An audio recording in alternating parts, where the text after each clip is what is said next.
With this video, I describe my 2020 book titled Another Voice Crying in the Wilderness, my homage to Edward Abbey.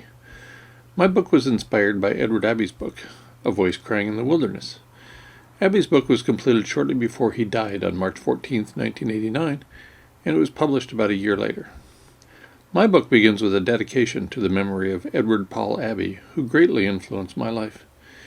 If the book was my printed homage to Cactus Ed, then this video is my broadcast version of paying tribute. Edward Abbey began his short volume of aphorisms with this line, quote, "I write to make a difference," end quote. Because of Abbey and a few others who inspired my life and my writing, I, too, try to make a difference. As with Abbey, I also live to make a difference. I don't just write to make a difference. I write and I live to make the world a better place. What does that mean? To me, making the world a better place means comforting the afflicted and afflicting the comfortable, as Finlay Peter Dunne indicated was the role of newspapers in the 1890s. Abbey extended Dunne's idea beyond the human realm, as I attempt to do. For many years I have spoken and written about my purpose, and I have asked each of my readers and listeners to ponder his or her own purpose as well. I have contemplated the notion of purpose as an individual, and also as a member of communities, human and otherwise. These thoughts have been expressed in various outlets, including essays on my blog, interviews with various media, and also in my books. As we near the end of Habitat for Humans on Earth, I believe it is worthwhile to contemplate our roles during the short time we have left. This collection is intended to express my views on that topic, while encouraging others to consider why and how they live. First, though, an introduction.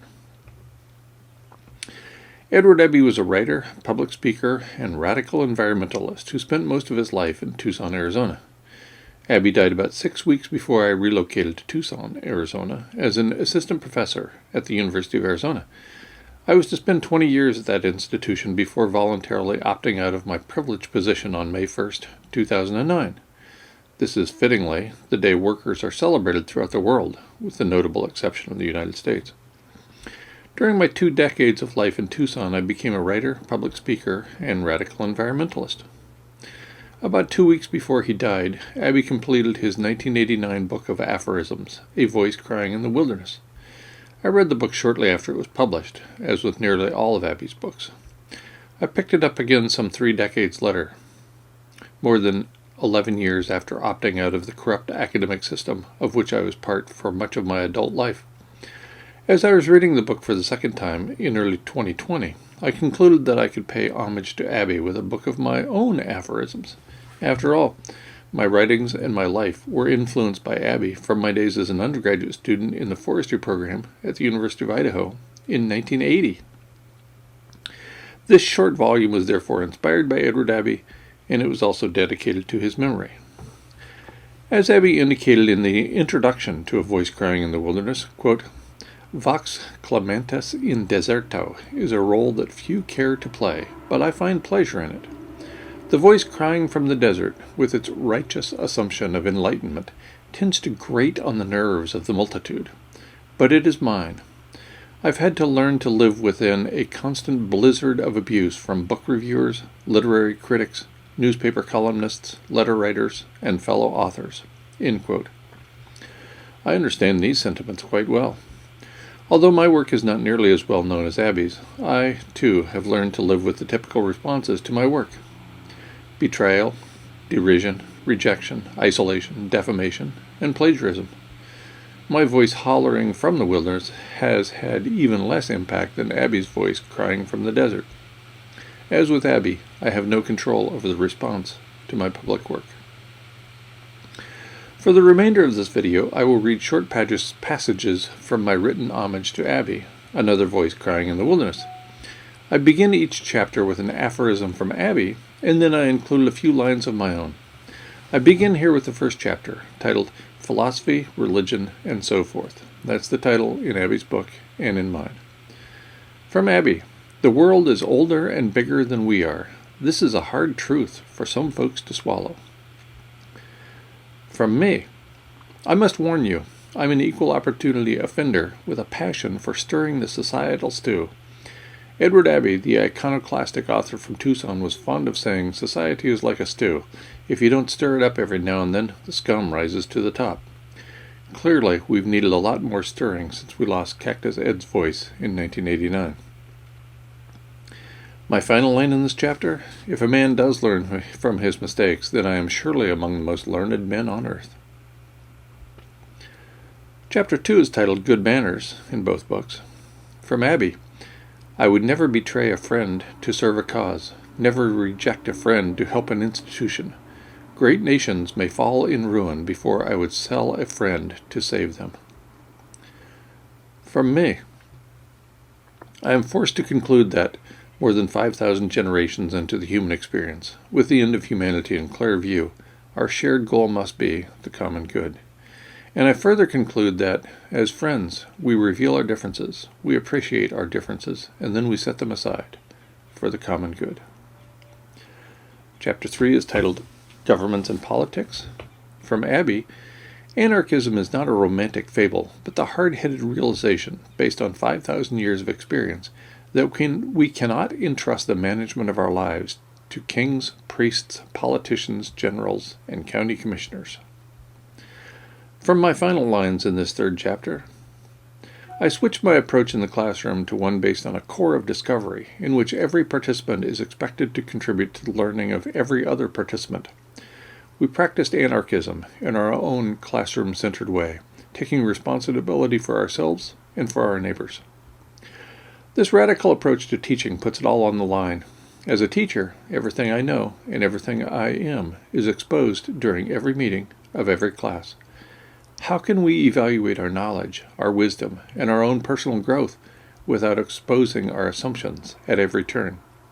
Of course, such an approach requires us to let go of our hubris and replace it with humility, to let go of our egos and instead seek compassion and perhaps even empathy. Chapter 4, Life and Death and All That. From Abbey: the fear of death follows from the fear of life. A man who lives fully is prepared to die at any time. My final lines in this chapter: I am asked nearly every day for advice about living. I recommend living where you feel most alive and, simultaneously, where you feel most useful. I recommend living fully. I recommend living with intention. I recommend living urgently, with death in mind. I recommend the pursuit of excellence. I recommend the pursuit of love. In light of the short time remaining in your life, and my own, I recommend all of the above, louder than before, more fully than you can imagine, to the limits of this restrictive culture and beyond. For you, for me, for us, for here, for now. Live large, be you, and bolder than you've ever been. Live as though you're dying. The day draws near. Chapter 5, on Writing and Writers, Books and Art. From Abbey: some people write to please, to soothe, to console. Others to provoke, to challenge, to exasperate, and infuriate. I've always found the second approach more pleasing. My opening words in this chapter: chaos is the absence of rules, anarchism the absence of rulers. As an anarchist, I reject rulers, not rules. I have been clear about this point during more than 2 decades in the professoriate. Chapter 6, Sport. From Abbey: whenever I see a photograph of some sportsman grinning over his kill, I am always impressed by the striking moral and aesthetic superiority of the dead animal to the live one. I open Chapter 6 with, "It's very small consolation to me that, as the home team, nature bats last." I finish the chapter with a short story about teaching creative writing in the Pima County Jail. During one of the first meetings of Poetry Inside Out in the county jail, one of the men broke down and cried. Considering the strong cultural pressure against crying in contemporary American culture on the outside of prison walls, you can imagine what it's like to show such emotion in jail. Another inmate says, "There's no crying in jail."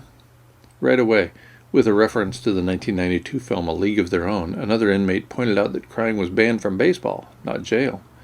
This quick, clever line prevented a fight from breaking out among the inmates.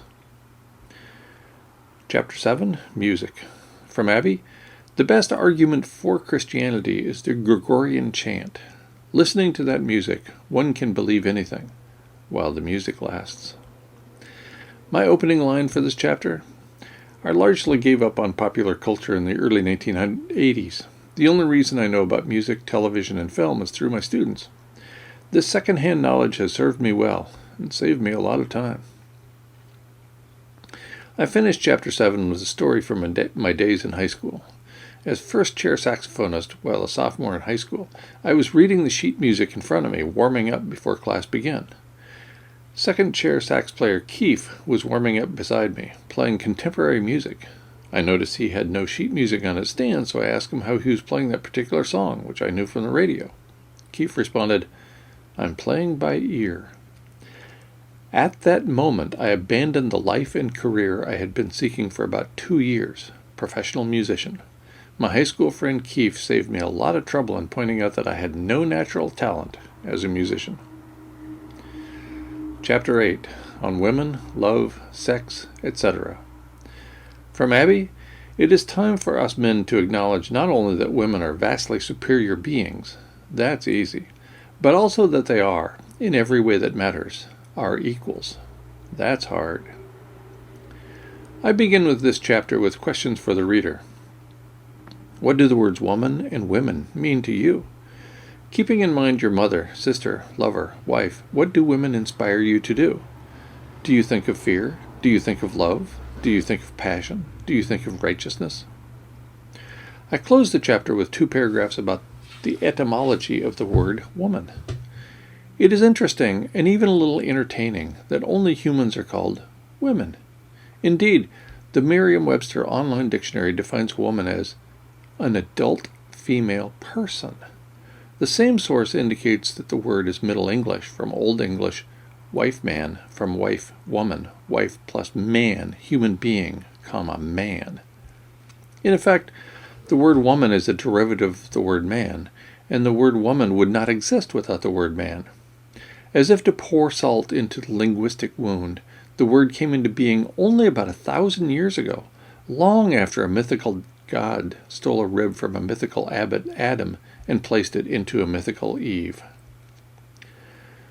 Chapter 9 is titled On Nature. From Abbey, I come more and more to the conclusion that wilderness, in America or anywhere else, is the only thing left that is worth saving. My opening line?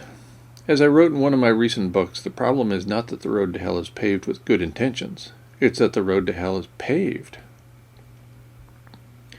Chapter 10, Science and Technology. From Abbey, the basic science is not physics or mathematics, but biology, the study of life. We must learn to think both logically and biologically. I open the chapter thusly. Science is not religion. Science is not technology. Science is not what it produces. Science is a way of knowing far superior to other known processes of acquiring information with respect to production of reliable knowledge. Chapter 11, Money, etc. From Abbey, growth for the sake of growth is the ideology of the cancer cell. I open the chapter with this paragraph. Loss of one's integrity is virtually everything, at least to me. Integrity is one of few structures, functions, or characteristics that has not been monetized. Small wonder it is so uncommon. Chapter 12 is titled On Cows and Dogs and Horses.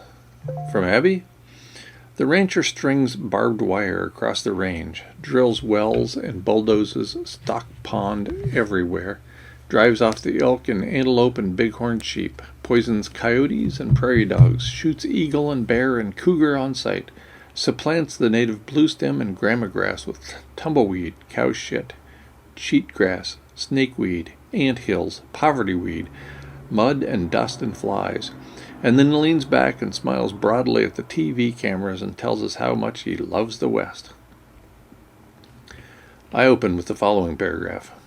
Early American conservationist and philosopher Aldo Leopold pointed out in his final book, A Sand County Almanac, quote, "One of the penalties of an ecological education is that one lives alone in a world of wounds." End quote. A world of wounds because an ecologist can see what we are doing to the living planet. Alone because so few people give a damn. Chapter 13, Places. From Abbey, I have written about many good places, but the best places of all I have never mentioned. I open and close this final chapter with short aphorisms. First, the opener. I don't harbor any illusions about my freedom. I live in police state America. The book closes with this line. That's my 2 cents, undoubtedly overpriced. And you? Please like, subscribe, and share this video. Click the bell when you subscribe so you'll be notified about future videos. Become a member of this channel for additional perks at as little as 99 cents per month. Mostly, though, thanks for watching.